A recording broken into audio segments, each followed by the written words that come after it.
সারাদিনে আর কোনো আমল করতে পারি আর না পারি, এই আমলটা সজ্ঞানে বিশেষ কোন বিপদ আপদ মুসিবত না হলে আমি আলহামদুলিল্লাহ এই আমলটা কখনো ছাড়ি না, প্রতিদিন করি আলহামদুলিল্লাহ। আজকেও শুরুতেও এই আমলটা আমি করে নিয়েছি। এই আমলটা আমরা অনেকে জীবনে আজকে প্রথম শুনেছি। আল্লাহ নবী সাল্লাল্লাহু আলাইহি সাল্লাম যে বলেছেন, সকালে পড়লে সারাদিন, সন্ধ্যা পড়লে সারা রাত, রাতে শোয়ার সময় পড়লে, বিশেষ করে রাতে মানুষ ঘুমন্ত অবস্থায় নানা রকমের ক্ষয়ক্ষতির আশঙ্কা থাকে, এই সব ধরনের ক্ষয়ক্ষতি থেকে আল্লাহর নিরাপত্তা এসে চলে আসে।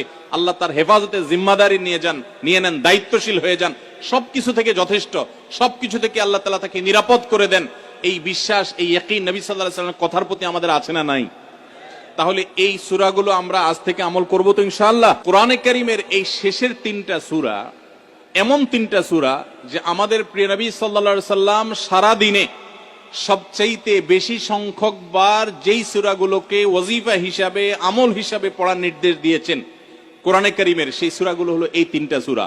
এই তিনটা সূরা দিনে এবং রাতে যত বেশি সংখ্যক বার পাঠ করতে হয়, অন্য কোন সূরা, এমনকি অন্য কোন দোয়া এত বেশি সংখ্যক বার পাঠের নির্দেশ কোরআনে অথবা হাদিসে কোথাও দেওয়া হয় নাই।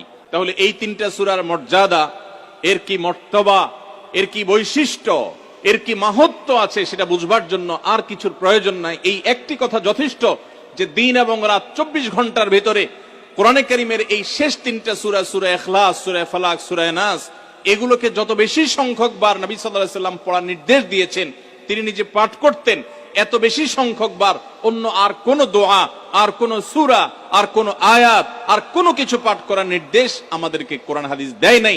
এখান থেকে এই তিনটার সূরা যে আল্লাহর কাছে কত গুরুত্বপূর্ণ, নবী সাল্লাল্লাহু আলাইহি ওয়াসাল্লামের কাছে কত গুরুত্বপূর্ণ, যে রিপিটেডলি এত বেশি সংখ্যক বার পাঠ করার নির্দেশ দেওয়া হয়েছে, এটা পরিষ্কার ভাবে বোঝা যায় কি যায় না বলেন? সময়তো ভাইরা আমার, সূরা ইখলাস, সূরা ফালাক, সূরা নাস, এই তিন সূরা দিন এবং রাত সব মিলিয়ে আমাদের প্রিয় নবী সাল্লাল্লাহু আলাইহি ওয়াসাল্লাম তিন জায়গায়, তিনি তিন সময় এই সূরাগুলো পাঠ করতেন।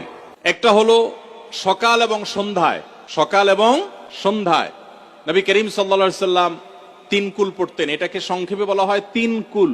যেহেতু তিন সূরার শুরুতে কুল শব্দটা আছে, এই জন্য সংক্ষেপে বলা হয় তিন কুল। এই তিন কুল, ইখলাস, ফালাক, নাস, এই শেষের তিনটা সূরা কোরআনের, এই তিনটা সূরাকে আমাদের প্রিয় নবী সাল্লাল্লাহু আলাইহি ওয়াসাল্লাম সকাল সন্ধ্যায় পড়তেন। একটা টাইম পাইলাম, কোন টাইমে পড়তেন? সকাল এবং সন্ধ্যায়। সকাল এবং সন্ধ্যার পাশাপাশি তিনি রাতে ঘুমানোর আগে আবার পড়তেন। তাহলে দুইটা টাইম পাইলাম। আরেকটা টাইম হলো 5 ওয়াক্ত নামাজের পরেও তিনি পাঠ করতেন। তাহলে কয় টাইম হলো? 3 টাইম। 3 কুল পড়তে হয় প্রতিদিন, রাত পুরা 24 ঘন্টার মধ্যে কয় টাইম? 3 কুল 3 সময়ে পড়তে হয়।